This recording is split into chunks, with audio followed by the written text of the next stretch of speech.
여러분 안녕하세요. MBN 송주영 기자입니다. 나는 정치인이다. 이번 시간에는요. 민주당에서 인정하는 정책통 그리고 5선 도전에 나선 성남 수정구 후보시기도 하죠.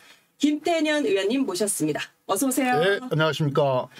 오늘도 출근길 인사하셨어요? 당연히 하고 왔죠. 어디서 하셨어요? 남위례역에서 했습니다. 남위례역? 예, 위례신도시가 새로 만들어져서. 네. 예. 아니 의원님 오신다고 해서 제가 페이스북이랑 이런 걸 봤어요. 인스타그램.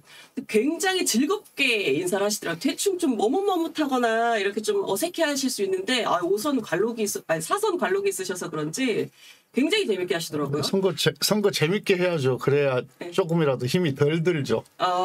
근데 네네. 또 주민들이 많이 반가워해 주셔서 네네. 그렇게 웃으면서 재밌게 할 수 있지. 주민들이 막 거리감 두고 거부감 갖고 계시면 그렇게 재밌게 못하죠. 사실 성남이 의원님한테 이제 정치적 고향이기도 하고 그리고 뭐 사선까지 하셨으면 뭐 인지도는 그 지역에서는 뭐 거의 BTS급 아니세요? BTS는 좀 심하고. 네. 그래도 이제 네. 예, 뭐 인지도는 있죠. 아니 그 정책통이라고 제가 아까 이제 소개를 드렸어요. 뭐 당에서 정책위의장도 2번씩이나 하시고 원내대표도 하시고 뭐 많은 이제 저기를 하셨는데 그래서 여쭙는 건데 지금 전체 판세가 어떻다고 보세요? 2주 정도 남았는데. 정책통이 판세를 분석하는 건 아니에요. 그건 네. 전략가들이 하는 거지. 정책통이자 전략가시잖아요. 2개 붙이기는 좀 과해서 하나만 붙였어요. 글쎄요. 제가 이제 여러 번 선거를 치러봤잖아요. 네. 그래서 이렇게 인사를 나가서 우리 시민들, 유권자들 반응을 보면 네. 이 선거가 어떻게 진행될 것 같고 또 결과가 어떻게 될 것 같다 이게 짐작되는 바가 있어요. 선거 처음 나갔을 때는 잘 몰랐고. 아니 악수만 해봐도 느낌이 온다고 하시더라고요. 예. 그런데 보통은 유세차 돌고 이제 내일부터 유세차가 돌잖아요. 선거운동이 본격적으로 시작이 되는데 유세차가 돌고 한 일주일 정도 지났을 때 나타나는 그런 반응들이 3월 초 지나면서 나타나더라고요. 아 그래요? 뜨겁습니다. 제가 작년부터 윤석열 정권에 이제 경고를 하면서 이런 이야기들을 많이 했었어요. 만약에 선거가 임박해 있지 않으면 총선이 임박해 네. 있지 않으면 광화문이 폭발했을 거다. 그러니까 지금 이제 우리 시민들께서 뭐냐면은 광화문에 가는 심정으로 나가는 심정으로 네. 주말에 광화문 집회에 나가는 그런 심정으로 이번 선거를 기다리고 계셨다. 그걸 표심으로. 네, 그렇게 느껴집니다. 그럼 한 2주 전부터 뭐 국민의힘과 더불어민주당 이제 그 지지율 판세가 꽤 많이 바뀌었다 이런 얘기들이 나오는데 이제 그 맥락에서 좀 더 이제 이해를 할 수 있을 것 같긴 한데 사실은 총선에서는 뭐 전체 판세도 중요하지만 국회의원 개개인은 자기 지역구 판세가 되게 중요하잖아요. 네. 수정구는 좀 어떤가요? 뭐 저도 후보인데 제가 좋다고 이야기를 해야죠. 그런데 실제로 좋고요. 네. 한 군데서도 여론조사를 안 해줘요. 그러니까 제가 좀 찾아봤는데 없더라고요. 네. 당내 자체 여론조사 그런 건 여론조사 없어요? 다 모아놓은 언론사도 있잖아요. 네. 거기 들어가도 여론조사 없습니다. 이렇게 나와요. 이렇게 언론사에서는 공표가 가능한 그러니까 여론조사는 단 한 군데서도 안 했고. 도당에서 하나 해가지고 보내왔더라고요. 도당에서? 예. 좋아요. 그래요? 네. 상당한 뭐 차이가 좀 있다고 나와 있나요? 예. 다음 주에 또 도당에서 또 한번 조사를 하는 모양인데 네. 제 지역구는 제외시킨답니다. 할 필요도 없다 이런 의미로 지금 해석을 해야 되나요? 아이고 지금 국민의힘 장영화 후보 여쭤보려고 했는데 참 장영화 후보 이제 출마를 하셨는데 이분이 이제 이재명 대표 저격수로 유명해요. 뭐 굿바이 이재명 출간도 하셨고 근데 20대 총선에서 한번 맞붙으셨어요. 이제 이번이 사실은 리턴 매치인데 이 상대 후보에 대해서 좀 어떻게 평가를 하시는지.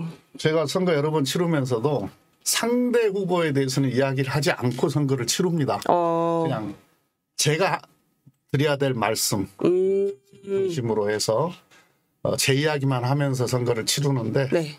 그래서 뭐 꼭 상대 후보에 대해서 이야기하고 싶지는 않아요.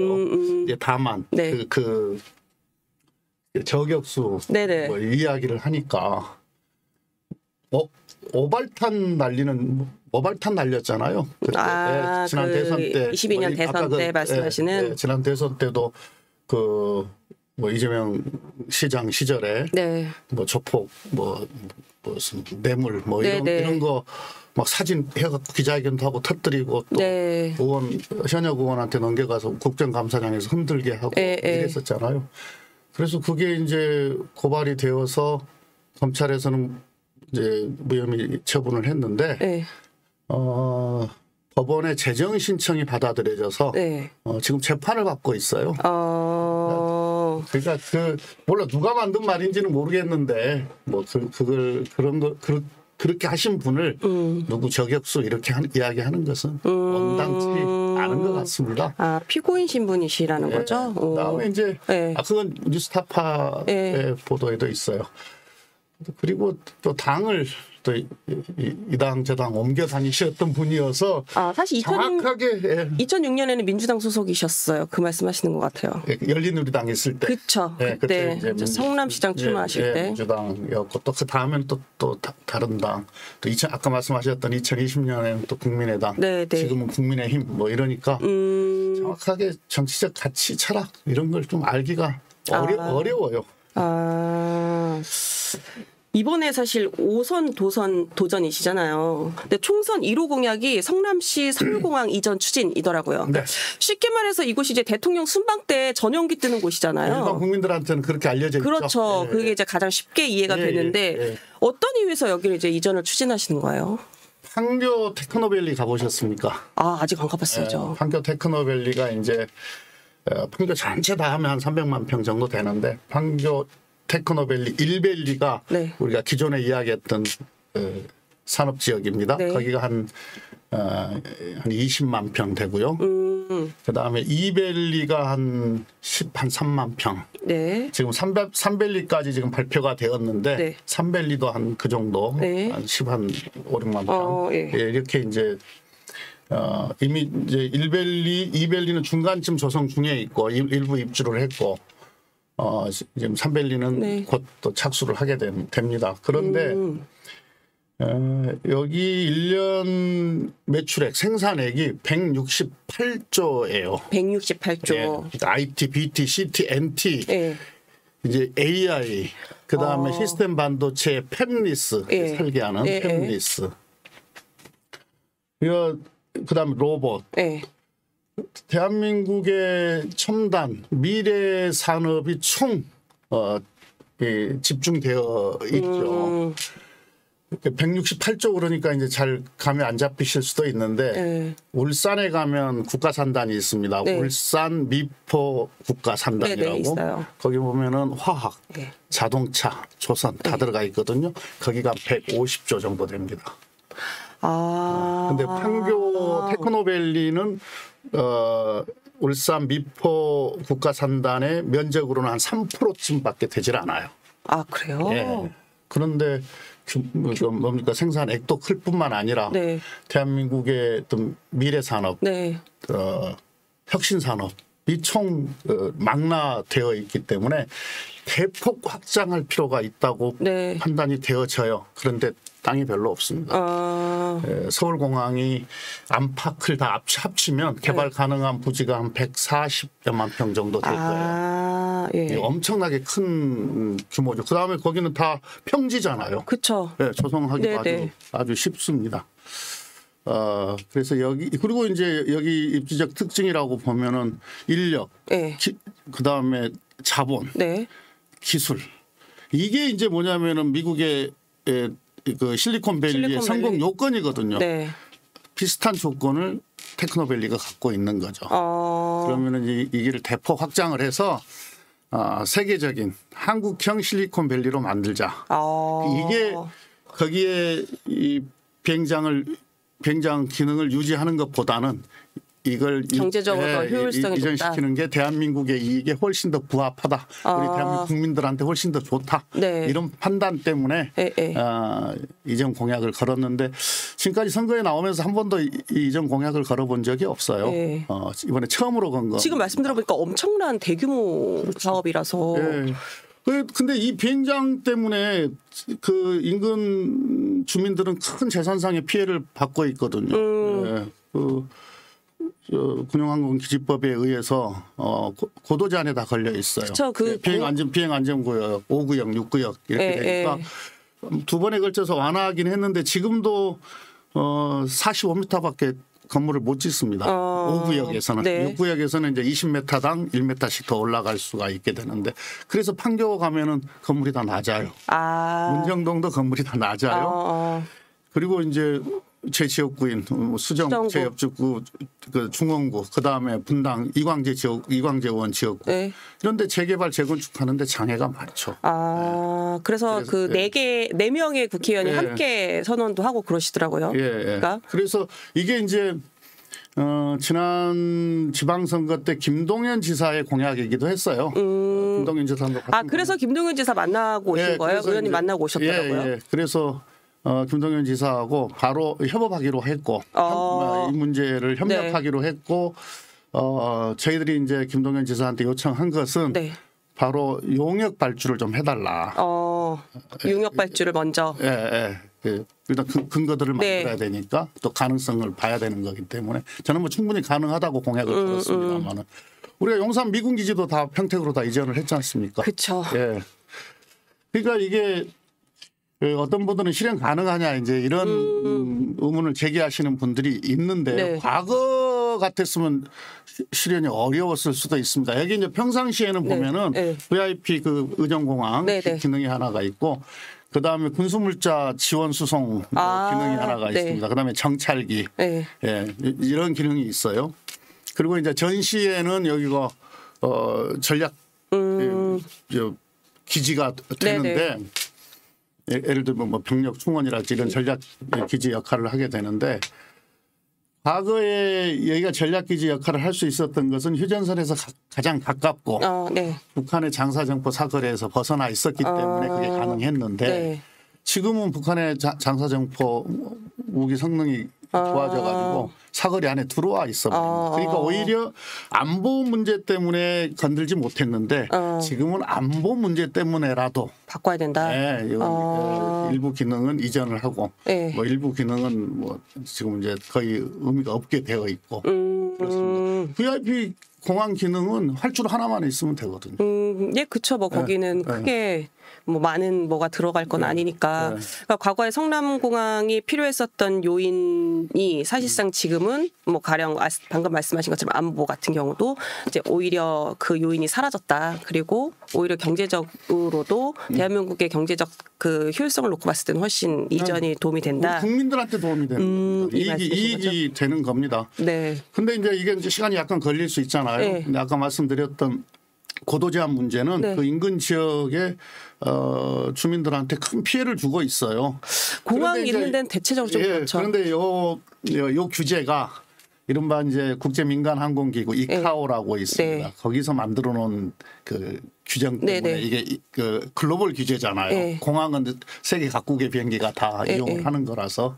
근데 이게 이 규정이 만들어진 게 오래됐습니다. 기술적 47년인가 만들어졌을 거예요. 2차 세계대전 끝나고 나서. 쌍발기 때 만들어진 규정인데 지금은 비행 성능이 얼마나 좋아졌습니까? 항공 기술도 엄청나게 좋아졌고. 그러니까 새로운 규정이 필요한데 원래는 작년 말에 이카오에서 새 규정을 내놓기로 했었어요. 우리가 그걸 기다리고 있었는데 그게 내년으로 지금 지금 연기가 되었는데 그 이카오 규정이 나오는 대로 바로 군용항공기지법 개정 작업을 해서 우선 그 새로운 이 비행안전구역 설정 규제 새로운 설정 이것을 먼저 좀 할 생각입니다. 뭐 우선 돼서 국회에 다시 이제 입성하시면 제일 먼저 주력해서 입법에 신경 쓰실 부분이 있겠네요. 이재명 대표 아까 정치적 고향이라고도 말씀드렸는데 그래서인지 벌써 지원 유세를 다녀가셨더라고요. 제 지역구에 온 게 아니고 중원구에 전체적으로 아니 의원님 너무 환하게 웃고 계시더라고 화면을 보니까 예. 전체적으로 이제 같이 이렇게 지원 유세를 해주신. 예, 그러니까 그때 이제 성남에 와서 두 네. 군데서 했어요. 예, 예. 모란에서 한번 했고, 네, 모란시장. 모란 시장 앞에 예, 예. 예, 저녁에 와서 그때 모란 장날이긴 했는데 예. 저녁에 오셨기 때문에 이미 모란장은 다 파했고, 네네. 그 건너편 골목에서 했고, 그 다음에 이제 분당 야탑에서 네. 분당 후보들 지원하는 유세를 했는데 네. 그때 사람들 진짜 많이 왔어요. 분위기가 뭐 따로 좀 말씀 나누거나 이러시겠어요? 그럴 시간은 없죠. 바로 이제 여기 모란 유세하고 바로 분당으로 넘어갔기 때문에. 아니 근데 한동훈 비대위원장도 성남을 찾았어요. 왔던 예. 거기는 또 제 지역. 거기는 성남에 와서 여러 군데 다녔어요. 여러 군데를 다녔는데 이재명 대표는 두 군데만 왔는데. 예. 근데 3월 8일인데 이날이 공교롭게도 이재명 대표 이제 재판 받는 날이라 엄청 이제 사법 리스크 강조를 하시더라고요. 야비하지. 예, 그러면서 이제 성남 시민 명예가 좀 훼손됐다. 그래서 국민의힘이 회복하겠다라고 했는데 여기에 대해서는 뭐 지금 잠깐 뭐 야비하다고 말씀하셨는데 뭐 따로 좀 하실 말씀이 있으신지. 한동훈 위원장? 네, 한동훈 위원장. 위원장의 뭐 희망상이죠. 성남 시민들은 그렇게 생각 안 해요. 그 분위기가 그렇지 않나요? 예, 전혀 생각 안 합니다. 제가 시민들 가장 제가 많이 만나는 사람들이잖아요. 윤 대통령의 그 대파 875원 네네. 이런 거에 훨씬 성남 시민들은 더 많이 분노합니다. 아니 그게 조금 사그라드는 것 같더니 다시 또 논란이 재점화가 되고 있어요. 그 뭐 어쨌든 수원의 뭐 의원께서 그 말씀을 다시 하면서 그러니까 장사하시는 분들도 그다음에 소비자들도 다 지금 시장에 갔더니 그러셔요. 채소 하시는 사장님이 그렇지 않아도 장사 안 되는데 지금 대통령이 장난치냐. 근데 그러면 시민들이 화나는 부분은 이렇게 대파 가격을 모를 정도의 그 수준? 일 화를 내는 건지 아니면 그거에 대변되는 이제 민생 경제가 어려운 거에 대한 화남인지 어떤가요? 다죠. 다. 지금 민생 경제가요. 정말 어려워요. 제가 지금 요새 제일 많이 듣고 있는 이야기 중에 하나가 장 보러 가기 겁난다거든요. 금리 올랐죠. 물가 올랐죠. 그런데 소득의 이 상승분이 따라가지는 못하기 때문에 실제 소득이 줄었잖아요. 쓸 돈이 없어요. 소비자 입장에서는 쓸 돈이 없어요. 네. 소비자가 소비를 안 하니까 못 하니까 장사하신 분들은 당연히 장사가 안 되는 거 아닙니까? 그러니까 오히려 코로나 때보다도 그 쇼크 때보다도 더 어렵다, 매출이 줄었다 이렇게 하소연하고 있는 거예요. 코로나 때보다 더 어렵다고요? 더 그런 거예요. 그래요? 네, 지금 심각합니다. 제가 아까 지금 다들 광화문에 나가는 심정으로 4월 10일을 기다리고 네. 계신다 이렇게 말씀을 드렸는데 제가 과장해서 드리는 말씀이 아니에요. 근데 모든 경제 주체들이 지금 다 힘들어해요. 대기업은 대기업대로. 네. 중견기업은 중견기업대로. 여기도 힘들다고 하는데 중소기업은 오죽하겠습니까? 그러면 소상공인들은 오죽하겠습니까? 이 위기, 어려움은 가장 취약한 곳에 네. 가장 강력하게 오는데. 네. 그러니까 경제 운영 정부의 그러니까 윤석열 정부의 경제 운영의 기조 또는 실력 이게 아주 엉망인 거죠. 그렇게 평가를 하시는다는 거고. 그래서 기조를 바꿔줘야 되고 제가 이제 대통령 선거 후에 그러니까 원내대표는 우리 집권 시절에 했던 거고 정부 바뀌고 나서 이제 바로 민생경제대책위원회 위원장 맡아가지고 예, 맞아요. 하셨어요. 한 2년 가까이 1년 반 넘게 의원 한 20명 이상과 함께 이제 팀을 만들어서 계속 경제정책과 관련한 대응들을 해왔지 않습니까? 경제정책 기조를 바꿔야 한다고 아주 그냥 목 놓아 부르짖었어요. 현장도 다니고 뭐 각종 토론회도 하고 간담회도 하고 하면서 하여튼 지금 생긴 그리고 미래에 발생할 이후에 발생할 모든 문제들을 다 짚어서 기조를 바꿔야 된다고 이야기를 했는데 물론 보도는 좀 덜 되긴 했습니다. 매주 일주일에 한 번씩 전체 회의도 좀 하시고 그럼요. 그렇죠. 언론 네. 앞에서 뭐 모두 발언도 좀 하시고 하셨었잖아요. 당에서 가장 활발하게 돌아간 특위였다 이렇게 평가를 언론에서 그렇게 평가를 했어요. 근데 그게 지금 다 현실로 나타나고 있기 때문에 더 참담하죠. 그때 우리가 지적했고. 네, 그게 고쳐지지 않았다. 네, 정책 기조 바꿔야 된다고 그렇게 이야기를 했었는데 그 뭐 하나도 귀틀막 정권 귀틀막고 있어가지고 귀틀막 네. 입틀막 아니고 이제 귀틀막인가요? 귀틀막 정권이잖아요. 국민들한테는 말을 못하게 하고 언론과 국민들한테는 말을 못하게 입을 틀어막고 그 다음에 이제 들어야 될 이야기는 아예 닫고 안 듣고. 입틀막 귀틀막 정권이에요.